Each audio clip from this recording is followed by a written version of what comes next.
күндү маанилүү жаңылыктар менен тааныштырып, эфирде элдик медианын жаңылыктар топтому алгач өлкөдө болуп жаткан кабарлардан кыскача. Актала районунда окуучу балдардын чыры өлүм менен аяктады. Анда 10 класстын баласы 11 класстын баласын бир канча рет бычак менен сайган. Баткенде абал кандай?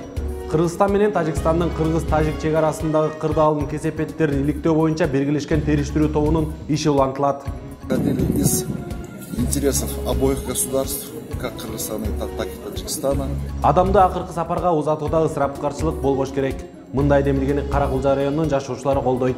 Ушундай союлбайт, эгер союлса, биз мына имам баш болуп, мен баш болуп, мына аксакалдар, айылдыктар келбейбиз деп ошого токтолдук. Мына ушул жана башка жаңылыктарды тааныштырып, Сыргак Бактияр уулу болмокчумун. Саламатсыздарбы? Кече Актала районундагы Үгүт айылында 11 класстын окуучусу 1 жаш кичүү 10 класстын окуучусунан бычак жеп каза болду. Бул туурасында Нарын облустун милициясынын маалымат кызматынан билдиришти. Окуя Актала районундагы Үгүт айылында болгон. Кылмышка шектүү 10 класстын окуучусу жасаган күнөөсүн мойнуна алып, учурда аталган райондогу убактылуу кармоо жайында киргизилген. Ал эми каза болгон окуучу бүгүн Үгүт айылында жерге берилди. Учурда сорттук медициналык экспертиза дайындалып, тергөө иштери жүргүзүлүүдө. Факты кылмыштар менен жоруктардын бирдиктүү реестерине катталган. Ал эми Баткен областындагы кыргыз-тажик мамлекеттик чек арасындагы кырдаалды жөнгө салуу боюнча протоколго кол коюлду. Документке вице-премьер-министр Жеңиш Разаков жана Тажикстандын премьер-министринин орун басары Азим Ибрахим кол коюшту. Протоколго ылайык Көкташ-Аксай тамдык жолунун курулуш иштерин улантуу макулдашылды.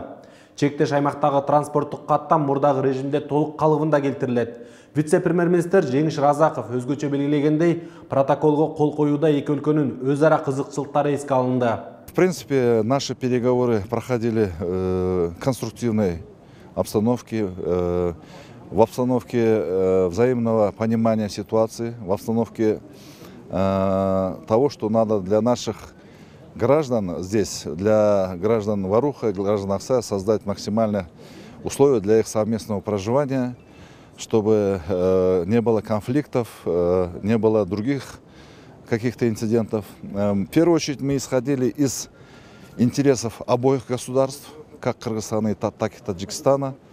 Мы в результате нашей пятидневной работы пришли к единым решениям. Я думаю, что вот эти наши решения будут способствовать укреплению дружбы между кыргызскими и таджикскими народами. Баткен облусундагы кыргыз-тажик мамлекеттик чек арасындагы кырдаалды жөнгө салуу боюнча протоколго кол коюлду. Документке Кыргызстандын вице-премьер-министри Жеңиш Разаков жана Тажикстандын премьер-министринин орун басары Азим Ибрахим кол коюшту. Протоколго ылайык Көкташ-Аксай тамдык жолунун курулуш иштерин улантуу макулдашылды. Чектеш аймактардагы транспорттук каттам мурдагы режимде толук калыбына келтирилет. Вице-премьер-министр Жеңиш Разаков өзгөчө белгилегендей, ушу протоколго кол коюуда эки өлкөнүн өз ара кызыкчылыктары эске алынды. Мындан тышкары Жеңиш Разаков жана тиешелүү мамлекеттик органдардын жана жергиликтүү бийлик башчылары Аксай, Көкташ, тамдык жолунун курулуш иштери жүрүп жаткан жерди көрүп келишти. Ошондой эле белгилей кетсек, Кыргызстан жана Тажикстандын кыргыз-тажик чек арасындагы кырдаалдын кесепетин иликтөөгө боюнча биргелешкен териштирүү тобунун иши улантылат.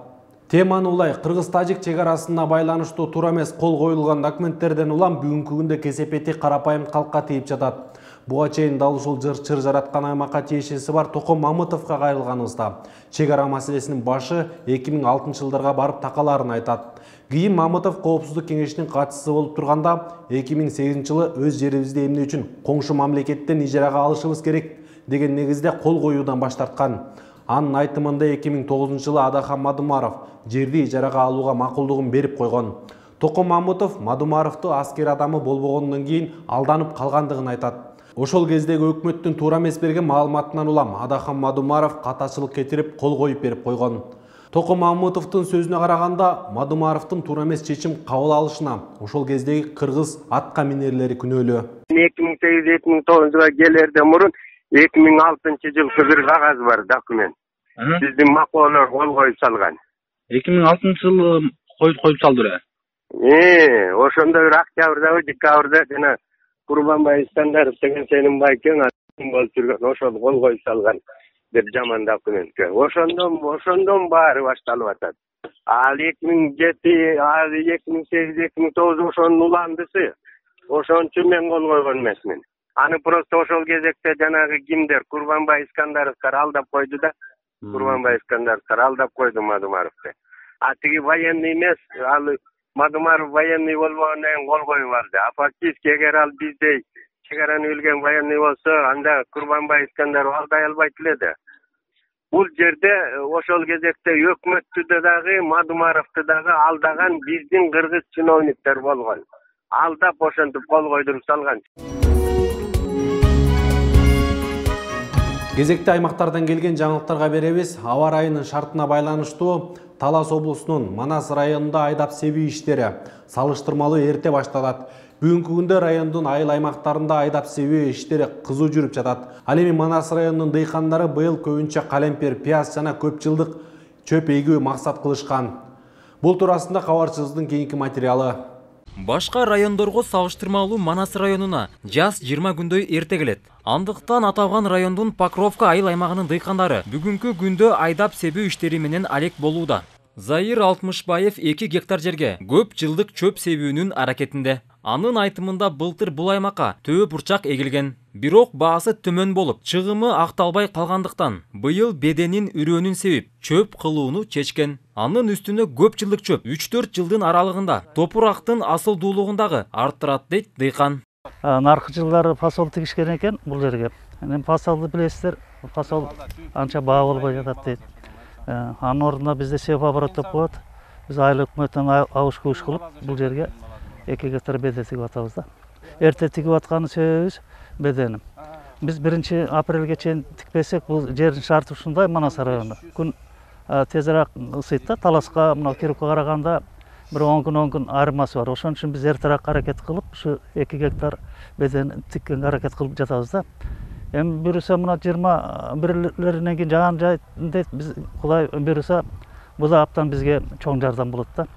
Бүгүнкү күндө аба ырайы кескен жылып кетти. Андыктан дыйкандар жер кургап, убагынан кечигип калбоо үчүн айдап себүү иштерине кызуу киришишти. Учурда Покровка айыл аймагында 3690 гектар айдоо жер аянты бар. Анын көпчүлүк бөлүгүнө дыйкандар жашылча жана кылкандуу дан эгиндерин эгип келишет. Ал эми быйыл айырмаланып, калемпир, пияз, кызылча жана башка айыл чарба өсүмдүктөрүнүн аянттары жылдагыдан көбөйүүсү күтүлүүдө дейт айыл аймак башчысы. Быйыл 2019 жылы кызылча өсүмдүгү 70 гектар болсо, быйыл 80 гектарга барат да. 10-20 гектарга өсүш болуп атат. Дагы басымдуулугу пияз. Быйыл 2018 жылы айдалган пияздарды 17 сомго чейин барды. Быйыл дыйкандардын көптөрүнүн кылган мээнети акталды деп эсептейбиз. Анткени пияздын баасы 17 сомго чыкты. Бир убактар болгон төгөлө салган убактар. А быйыл 17 сомго чыкты. Ошондуктан мына азыр бир уже 50 гектарга жакын пияз себилип калды. Азырда айдап себүүлөр болуп атат. Мен өзүм көп болуп жер-жерде азыр кыдырып көрүп атам. Прогноз жүргүзүп атабыз, кыдырып, сурамжылап, суроо жүргүзүп атабыз. Былтыркы жылга караганда быйыл калемпирди көчөтүн өстүргөн адамдар көп. Айыл аймак башчысы быйылкы жазда техникаларды күйүүчү май менен камсыздоо иштери жакшы жүрүп, бул багытта азырынча маселе жаралбагандыгын билдирет. Мындан тышкары бул аймакта негизги маселе болгон ички тышкы сугат каналдарын калыбына келтирип, суу тартыштыгын жоюу аракети көрүлүүдө. Ураган деген азыр Кытайдын күчтүү дарызы бар. Өсүп келаткан жаңы камыштарды дарыласак, Кудай буйрса, элге биз чашанын алдында турабыз, Кировка суу сактагычынын алдында. Судан проблема болот деп ойлобойм. Быйылкы жылы ушул инициативаны өзүм колдоп, сессияга көтөрүп киргизип, Кудай буйрса ушул жакын арада айдап жаңыдан арыктарды тартып туруп дарылап, быйыл суудун проблемасын жоёбуз деген терең ишеним бар. Эрте келген жазда эртелеп аракет көргөн дыйкандардын абалы ушундай. Ал эми 1-2 жума аралыгында айдап себүү иштери мында толук жыйынтыкталып, сугат маселеси башталат. Андыктан учурда райондун айыл аймактарындагы каналдарды оңдоп түзөө жана тазалоо аракети жүрүп, сугат мезгилине даярдыктар көрүлүүдө. Нурсултан Курманбеков, Сүймөнкул Айтматов, Манас району. Аш көп болсо, каада көп деген түшүнүк менен Кыргызстандын көпчүлүк аймактарында маркумду акыркы сапарга узатууда. Жер-жерлерде түрдүү каада салттар менен калыптанып калган. Учурда Каракулжа районунун боюнча жалпы түшүндүрүү иштери жүрүп, эл туура кабыл алууда. Эдилбек Сатыбалдиев Карагулжа районунун Карагучкор айыл өкмөтүнүн тургуну. Эдилбек мырзанын 1 жыл мурун атасы каза болгон. Ал быйыл атасынын жылдыгын кадимки калыптанып калган каада салт менен өткөрүүгө бел байлап, жылкыларын камдай баштаган. Бирок айылдагы имамдар, айыл өкмөттүн кызматкерлери өлүм житимдердеги ашыкча каада салттарга бөгөт коюу багытында жалпы элге түшүндүрүүнү баштаган. Эдилбек мырза жети бир тууганы менен кеңешип, эми элден чыкпай, жылдыкта ашыкча ысырапкерчилик кылбай турган болду. Кабыр коюлбасын, катым өткөрүлбөсүн, жылдык өткөрүлбөсүн деген указдар чыгып атат. Ошонун немесинден мынтип шагыл таштарды түшүрүп, элдердин атамын арбагына соопчулук алып берип, ушинтип Алланын ыраазычылыгы менен соопчулук алып отурабыз. Жылдыкта 2 гана кой союла турган болуп атат. Жылкы сойгон, бодо сойгон жокко чыгарылып атат да. Эдилбек мырза ашыкча ысырапкерчилик кылбай, атасына сооп тийсин деп көчөсүнө шагыл төгүп берген. Ага жергиликтүү тургундар ыраазы болуп, мындан ары ысырапкерчиликти болтурпоо аракетин көрүп жатышат. Чындыгында шарият жок нерсенин бардыгын жоюп, ошолорду ошого кетире турган анча-мынча нерселерди ушундай мына жолдорду оңдогонго, жолдордон эгерде суу өткөн жерге көпүрө турба коюп берсеңер сооп деп айтылып атат да, баардыгы айтып атат. Ошолордун бардыгын туура түшүнүп, туура кабыл алышып, мына иш-чараны биринчи болуп баштап койду мына энебиз. Буга чейин маркумду акыркы сапарга узатууда жылкы, 40 мал союлган. Ал эми жылдыкта жылкылар союлуп, чочук капталып, той сыңары коноктосуп, меймандоо салтка айланган. Ашыкча каада салттарды кыскартуу боюнча Карагулжа райондук мамлекеттик администрациясы чоң жыйын уюштуруп, кайрылуу кабыл алган. Ал учурда район аймагындагы калктуу конуштарда талкууланып, колдоого ээ болуп жатат. Элдин үнүн угуп отурсак, бул салт санааларды кыскартуу маселеси бар жок эле керек болуп калгандай туюлду да. Облустун казысы дагы айтты, эгерде ошончо байлыгың ашып ташып атса, ошондой колунда жок майып ооруп жаткан адамдарга жардам бер деп. Анан биздин кечеги өткөргөн жыйыныбыздын максаты да ошого багытталды да. Эми мисалы мындай ишти биз өткөн 2018-жылда жасадык. Карагулжа районунун башкы имам хатиби район аймагында маркумду акыркы сапарга узатууда ыксыз чыгымдар боюнча түшүндүрүү иштери жүрүп, эл да туура кабыл алып жаткандыгын билдирет. Мейит чыккан жерде 3 күндөн өткөндөн кийин анан кийин тамак жегиле деген. 3 күндүн ичинде ошол кол кошуналар ошол кайгырып атканга кошо жардам берип, сырттан тамак алып кирип, ошолорду камсыздап ошолорду карагыла деген шарият боюнча. Биз ушул шарияттын негизинде биз элге жеткизип атабыз. Жылдык өткөзө тургандар катуу даярдыктарын көрүп, ушундай союлбайт. Эгер союлса, биз мына имам баш болуп, мен баш болуп, мына аксакалдар, айылдыктар келбейбиз деп ошого токтолдук. Карагулжа айыл өкмөтүндө 96 миңден ашуун адам жашайт, 12 айыл бар. Бүгүнкү күндө бардык айылдарда айымдар кеңеши да түзүлгөн. Айымдар өлүм жетимдерге себет көтөрүү, көк кийүү жана башка каадаларды жок кылуу үчүн элге түшүндүрүү иштерин баштаган. Тажия болуп аткан жерге чапан-чупан көйнөк жолукту алып барууну токтотуп атабыз. Ошондо мунаадагы таптакыр алып салдык. Андан сырткары жанагы байбичелерге, аял кишиге жыртыш берүү дегенди таптакыр токтоттук. Ошондой эле анан жана чай ичирүү дегенде апарып алып эле ошол алып барган себет менен союшубузду кайра өзүбүз жеп калганын эч кандай пайдасы жок экен. Аш көп болсо каада көп деген түшүнүк менен Кыргызстандын көпчүлүк аймактарында маркумду акыркы сапарга узатууда. Жер-жерлерде түрдүү каада салттар калыптанып калган. Учурда Карагулжа району боюнча жалпы түшүндүрүү иштери жүрүп, эл туура кабыл алууда. Ал эми Кыргызстандын башка аймактарында дагы ашыкча ыксыз чыгымдарды кыскартуу аракети көрүлүүдө. Адыл Акжол уулу, Самат Сейдамат уулу, жаңылыктар. Муратбек Рыскулов атындагы Нарын облустук музыкалык академиялык драма театрына жаштар тартылууда. Тагыраагы Борбор каладагы Бүбүсара Бейшеналиева атындагы Кыргыз мамлекеттик маданият жана искусство университетинин студенттери кечээ спектакль коюшту. Практика өтүп жаткан студенттердин айрымдары аталган театрда калып иштөөнү максат кылышууда. Жаш өнөрпөздөрдүн аракети кийинки тасмада. 60 франк.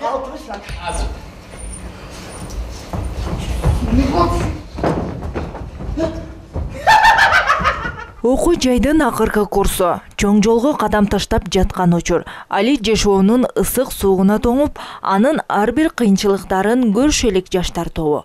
Алдыга ийри максаттарды коюп, ага жетүү үчүн болгон аракеттерин жумшап жатышат.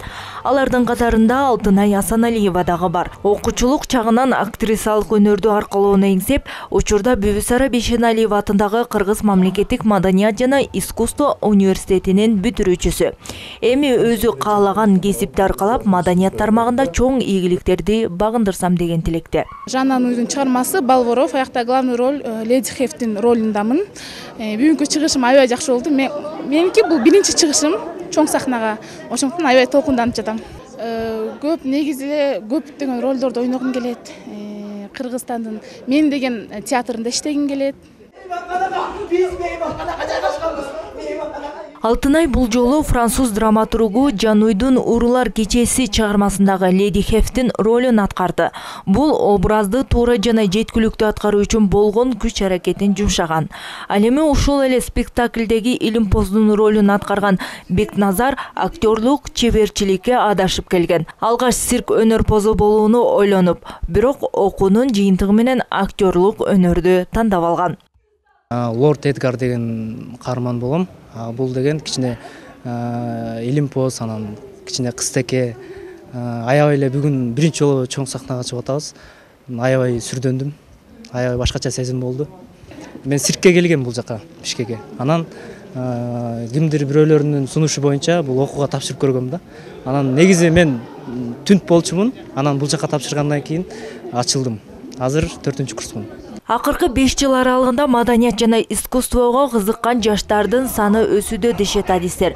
Маселен, актерлук, актрисалык кесипте билим алууну эңсегендер көбөйүп, анын жыйынтыгы менен мыкты адистер даярдалып чыгууда.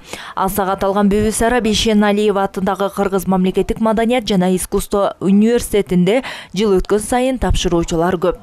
Жыл өткөн сайын бир убагы болгондо мындай кызыгуу жок болуп калбады беле. Анда чынында өтө азыраак болчу.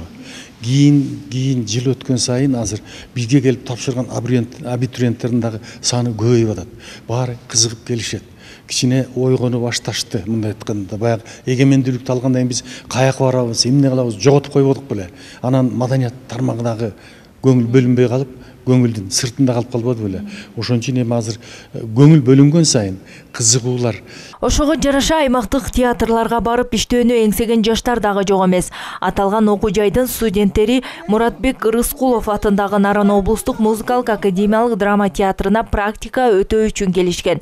Жалпы 14 студент келип, аталган театрдын ишмердүүлүгүнө аралашып, өз өнөрлөрүн кесиптештерине тартуулашты. Мына биздин театрга, Нарын театрына жаштар азыр 4 адам келди бизге. Артисттер 4 биз кабыл алдык. Мун эмне менен айтат? Жаштар областтык театрга тартылып келип атат. Эми булардын ойногон мына өзүңүздөр көрдүңүздөр, эл да көрдү. Ар ким өзүнүн баасын берет. Эми булардын башталышы мына жанын берип, үрөп, болгон күчтөрү менен ойногону сезилип турат да. Муну менен аймактагы театрларда өз ишмердүүлүктөрүн улантууну чечишип, айрым студенттер жергиликтүү Нарын театрында иштөөнү максат кылышууда. Гүлера Туратбекова, Бакыт Самсахунов, Нарын шаары. Кыргыз Республикасынын президенти Сооронбай Жээнбеков бүгүн 18 мартта өлкөнүн Кытайдагы, Швейцариядагы, Түркиядагы жана Казакстандагы элчилерин кабыл алды. Анда Кыргызстандын тышкы саясатынын маселелери жана бул өлкөдөгү атайын жана ыйгарым укуктуу элчилерин ишмердигинин негизги багыттары талкууланды. Президент саясий, соода-экономикалык, инвестициялык, илимий, техникалык, маданий, гуманитардык, эки тараптуу жана көп тараптуу кызматташууну чыңдоого багытталган ар бир өлкө менен кызматташуунун негизги артыкчылыктуу багыттарын белгилеп өттү. Ошондой эле Кыргызстандын Кытайдагы элчиси Кантайым Бактыгулова менен Кытай Республикасынын төрагасы Си Цзиньпин Кыргызстанга жасай турган мамлекеттик визитине жана Бишкекте 2019 жылдын июль айында өтүүчү ШКУнун саммитине даярдык көрүү маселеси талкууланды. Акырында жумага алынган аба ырайы тууралуу маалымат. 21 мартта Ош, Жалал-Абад, Баткен, Нарын областарынын көпчүлүк аймактарында жаан жаап, Тоолу районунда кар түшөт. Чүй, Талас, Ысык көл областарынын тоо этектеринде жаан, Тоолу райондорунда кар жайт. Бул тууралуу ЭКМдин маалымат кызматы билдирди. Ага ылайык 22 мартта жаан-чачын күтүлбөйт. 23 мартта Чүй, Талас, Ош, Жалал Абад, Баткен облустарынын көпчүлүк аймактарында, Ысык көл, Нарын облустарынын кээ бир райондорунда жаан жаап, тоолуу аймактарда кар түшөт. Ал эми 20-21 мартта жана 23 мартта Ош, Жалал Абад, Баткен облустарынын кээ бир райондорунда жаан катуу жаап, абанын температурасы бир аз төмөндөйт. Тоолуу райондордо жол тоңуп тайгак болот. ÖKM'дин мындай тургус аба ырайы айыл чарба иштеринин, автоунаа, энергетика жана коммуналдык кызматтардын ишин бир топ кыйындатышы мүмкүнүн эскертет. Ушуну менен күнгө алынган жаңылыктар топтому өз ишин жыйынтыктайт. Саламатта туруңуздар.